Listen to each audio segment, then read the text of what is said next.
Now Esther had been chosen as the new queen for Ahasuerus, also known as Xerxes, king of the empire of the Medes and Persians.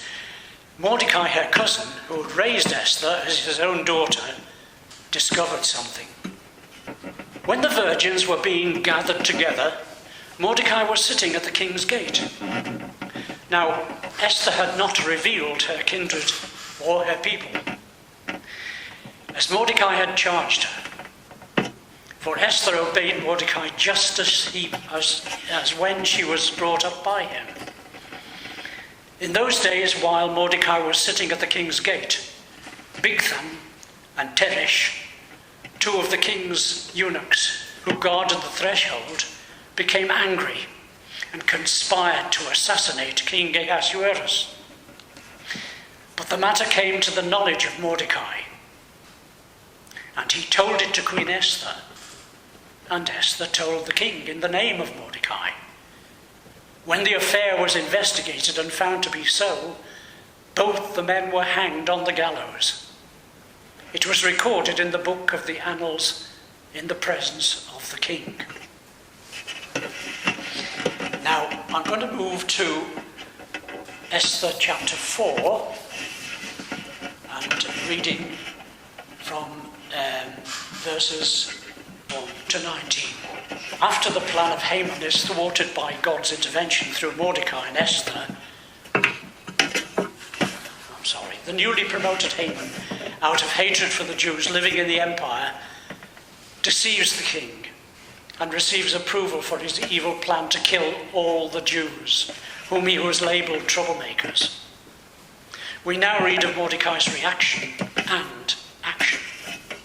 When Mordecai learned all that had been done, Mordecai tore his clothes and put on sackcloth and ashes, and went through the city wailing with a loud and bitter cry. He went up to the entrance of the king's gate, for no one might enter the king's gate clothed with sackcloth. In every province, wherever the king's command and his decree came, there was great mourning among the Jews, with fasting and weeping and lamenting, and most of them lay in sackcloth and ashes. When Esther's maids and her eunuchs came and told her, the queen was deeply distressed. She sent garments to clothe Mordecai, so that he might take off his sackcloth, but he would not accept them. Then Esther called for Hathach, one of the king's eunuchs, who had been appointed to attend her, and ordered him to go to Mordecai to learn what was happening and why. Hathach went out to Mordecai in the open square of the city in front of the king's gate. And Mordecai told him all that had happened to him, and the exact sum of money that Haman had promised to pay into the king's treasuries for the destruction of the Jews. Mordecai also gave him a copy of the written decree issued in Susa for their destruction, that he might show it to Esther, explain it to her, and charge her to go to the king to make supplication to him and entreat him for her people. Hathach went and told Esther what Mordecai had said. Then Esther spoke to Hathach and gave him a message for Mordecai, saying, "All the king's servants and the people of the king's provinces know that if any man or woman goes to the king inside the inner court without being called, there is but one law. All alike are to be put to death. Only if the king holds out the golden scepter to someone may that person live. I myself have not been called to come into the king for 30 days. When they told Mordecai what Esther had said, Mordecai told them to reply to Esther, "Do not think that in the king's palace you will escape any more than all the other Jews. For if you keep silence at such a time as this, relief and deliverance will rise for the Jews from another quarter. But you and your father's family will perish. Who knows? Perhaps you have come to royal dignity for just such a time as this.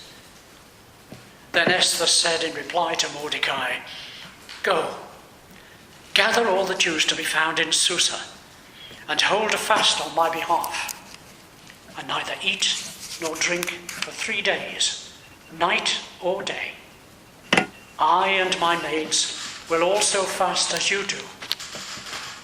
After that, I will go to the king, though it is against the law, and if I perish, I perish."